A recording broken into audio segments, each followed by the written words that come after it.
Hello, I'm with John Pattullo, co-manager of the Henderson Strategic Bond Fund. This fund has been on our core selection buy list since March 2006, and as such is the longest standing strategic bond fund on our buy list. John. Morning.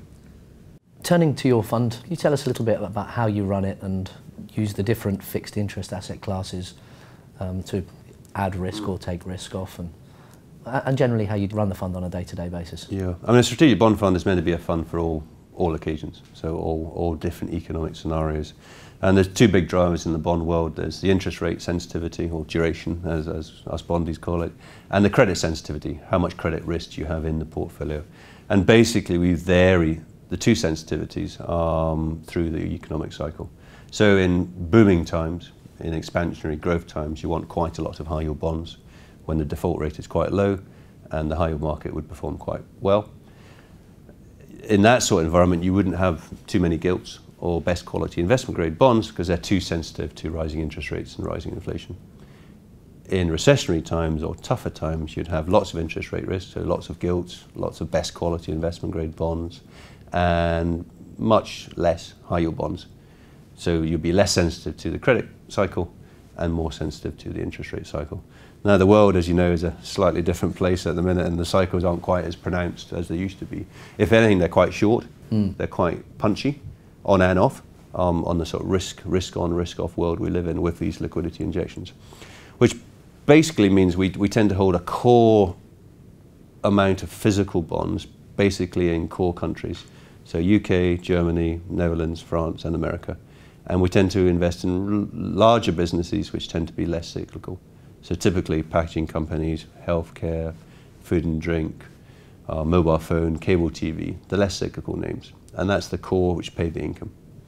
Now, and they kind of sit there, as we said, the markets are relatively illiquid, so you don't want to trade these things too much.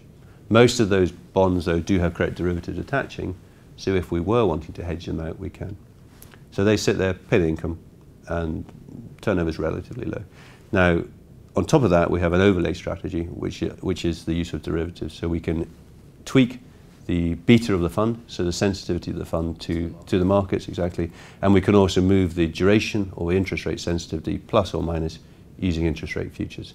So it's a physical invested fund and then an overlay strategy to manage risk on and risk off. And sort of a bond fund for all times, so people can hold with confidence throughout shortening and continued economic cycles. That's what we try to do. We think asset allocation is a major driver of returns. You know, whether you're in high yield, whether you're in investment grade, or whether you're in gilts, and that's what we try and do throughout the cycle. The fund is performing very well this calendar year, but it's been on the back of sort of a sticky 18 months or so.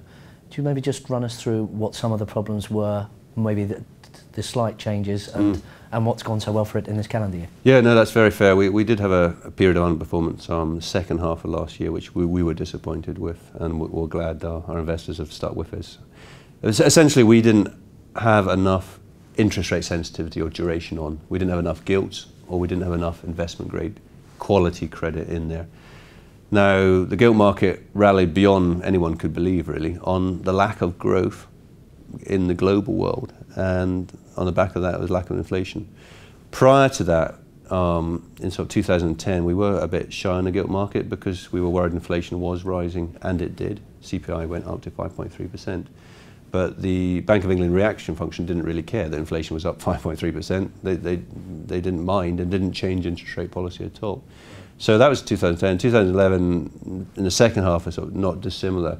But in 2012, I think most people would accept that fiscal austerity is kicking in a slightly negative sense, especially in the UK and elsewhere.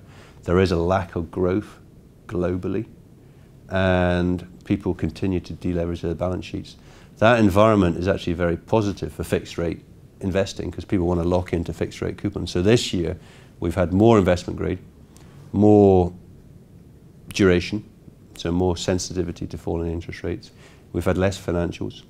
And finally, we have used derivatives in a positive sense and in a positive contribution sense.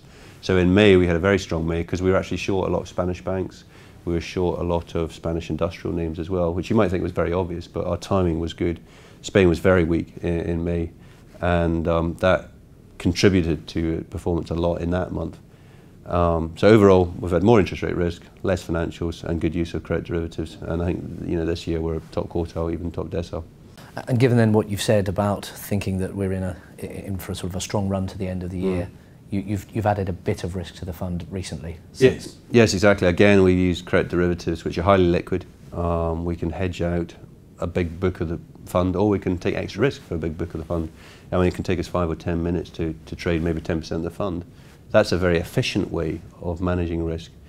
Is it also cost effective? Because I mean, credit derivatives are reasonably new. I say reasonably new to corporate bonds. Last 5, 7 years, you can actually manipulate the positioning of the fund quickly and without much cost. Yes, no, you're exactly right. I mean, for example, to trade £100 million worth of high yield bonds, to invest it in the market, it'd probably take us about a week.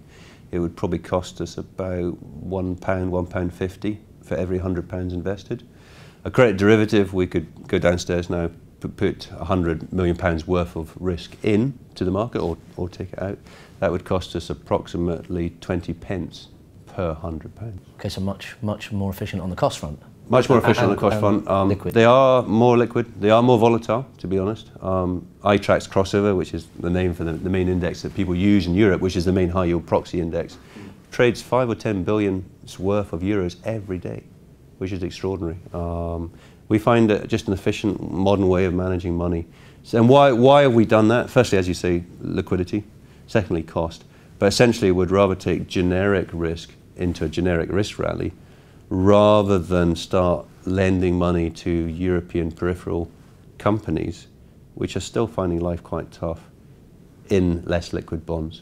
And our conviction isn't so strong that Europe's cured and everything's fine and we're all off to the land of milk and honey. Risk in a short way rather than a structural shift. A big change to the fund. To the underlying physical bonds, exactly right. I mean, a lot of people were short a lot of the Spanish and Italian corporate names, as you would expect.